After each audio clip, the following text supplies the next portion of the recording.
presentation, we actually have Lindley Schmidt from the Downtown Aquarium. She takes care of all the fuzzy and feathered things at the Downtown Aquarium, along with her team of humans. She's going to report to us on culture engagement and other buzzwords, and how these apply to underpaid and overworked staff. All right, hello. Let's see if my slide will get a little bit bigger here. All right, so my whole goal today is to make sure that you guys can go on vacation.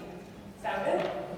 All right, so just imagine it. First, I want you to get in the right mindset for this vacation. It's some tropical oasis, or maybe an African savanna lodge. Maybe you want to go on an adventure, see new animals or new places, right? But regardless, vacations are about rejuvenating, and that's really hard to do if you're getting constant calls, text messages, crisis emails from back home, right? You want to have no worries. My goal is that you can turn off the service on your cell phone and still be just fine. Just pure bliss. Sound nice?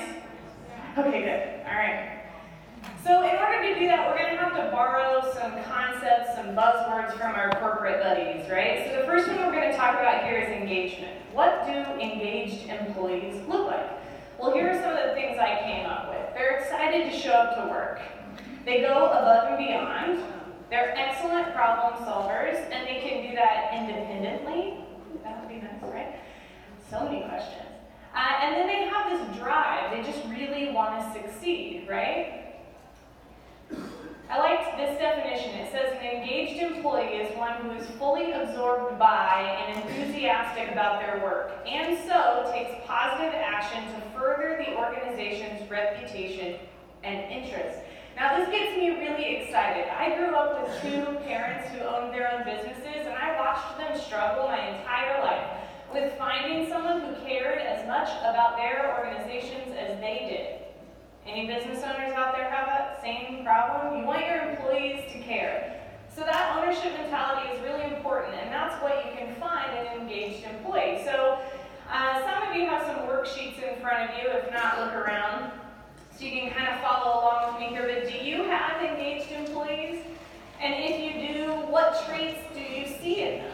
What traits did we talk about? Are they fully absorbed by? Are they excited about their work? Are they driven? Do they problem solve? Write some down.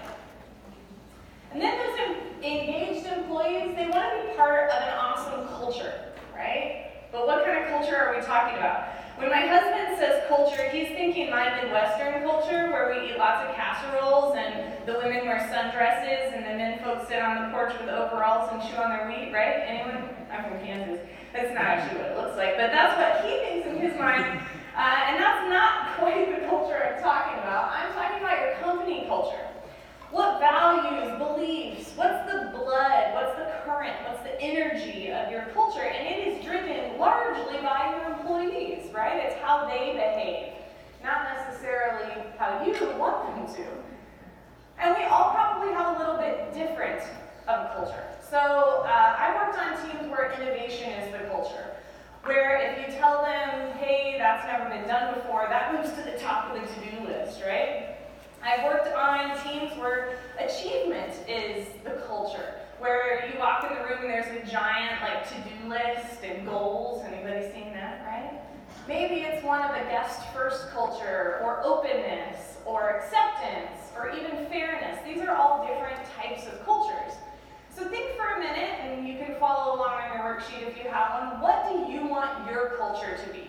What words are you thinking about when we go through here that you want to be part of your culture?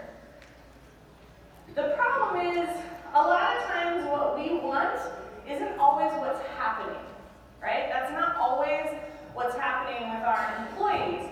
A lot of times our culture is one of secrets, or fear, or retaliation, or even distrust. And unfortunately, if this is your culture, you guys might not know, because your employees don't feel brave enough to tell you about it, because that's a pretty big, scary thing. So what I do is quarterly, I send out a survey to my staff. It's anonymous, so they can fill it out. And it's just kind of an engagement and culture questions. And I find out What's the temperature of the team? Do I have some fires I need to put out? And if you guys want a copy of that, you can email me. But think about your culture. Are there any aspects that you know need improvement? Are there things you know that probably need to be addressed? And then these engaged employees need a leader to lead them into this culture. Who's that? It's you, right? Yay! Now I pulled the Zookeeper community here, so lots of your employees have answered some of these questions. One of the things I ask is if there's conflict on your team, whose fault is it? Why is it there? Where's the conflict coming from? Guess what they said? It's your fault. Yeah. They pointed at leadership.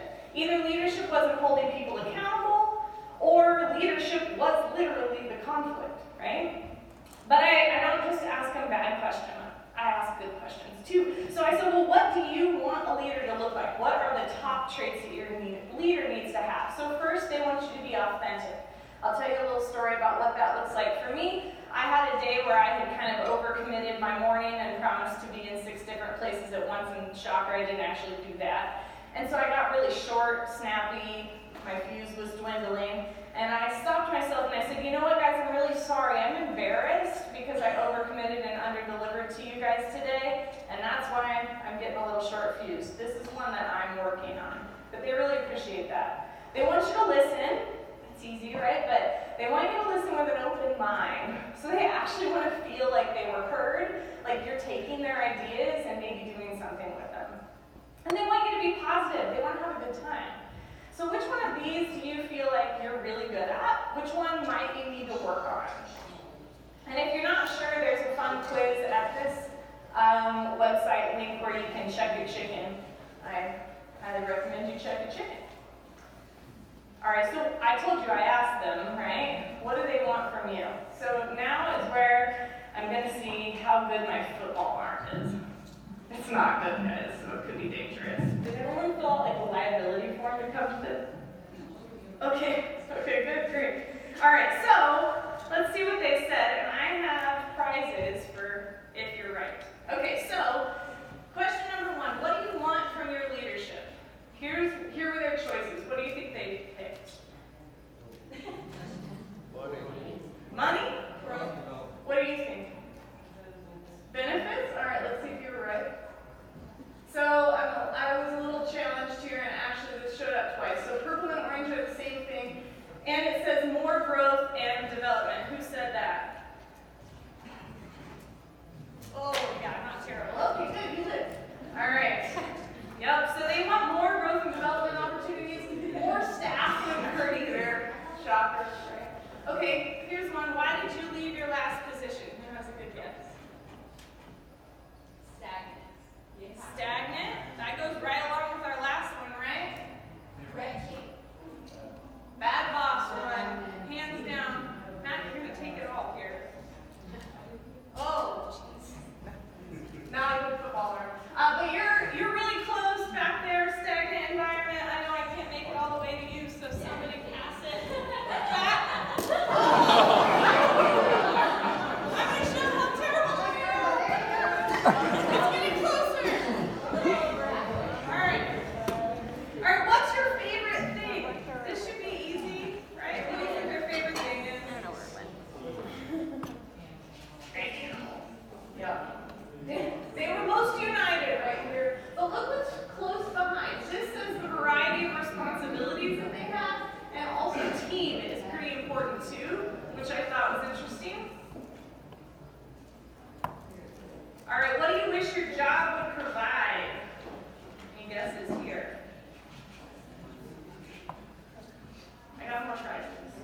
backyard. They just want to participate.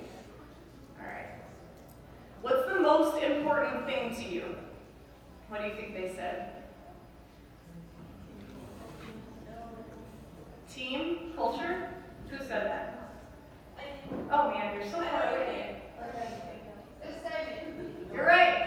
Team, culture. They want to have fun at work. But look at what's second to last up there. It's money. Now, I'm not advocating that you pay your keepers less, because Lord knows they do not make enough money already. But they knew when they got into this field they weren't going to make a lot of money. They're here for the animals, and they just want to have a good time doing it, right? So what are our roadblocks to that? What stands in the way? Well, here are some common things that I hear. Number one, those darn millennials, right? They want a trophy, they think they deserve the corner office, they're addicted to their cell phones.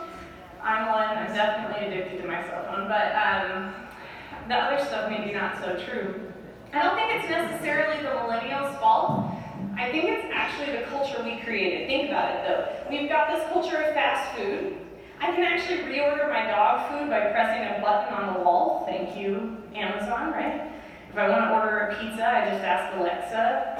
If I want to know what a Cory Bustard looks like, I don't have to go to the library and look up the encyclopedia. I can just ask Siri. She'll pull it up for me, right? So we live in this culture where we get everything now. We created that. And so why not get feedback, good and bad, right now, so that I can get to that corner office as fast as I possibly can, right? That's what they're really looking for. And everything happens at light speed for them. So think about what you can deliver to them feedback-wise a little bit faster. And then, of course, burnout. I'll never forget when one of my bosses said, well, they used to be able to eat off the floor in the kangaroo yard, and you cannot do that now. What's going on? Well, I was burned out, and overcommitted.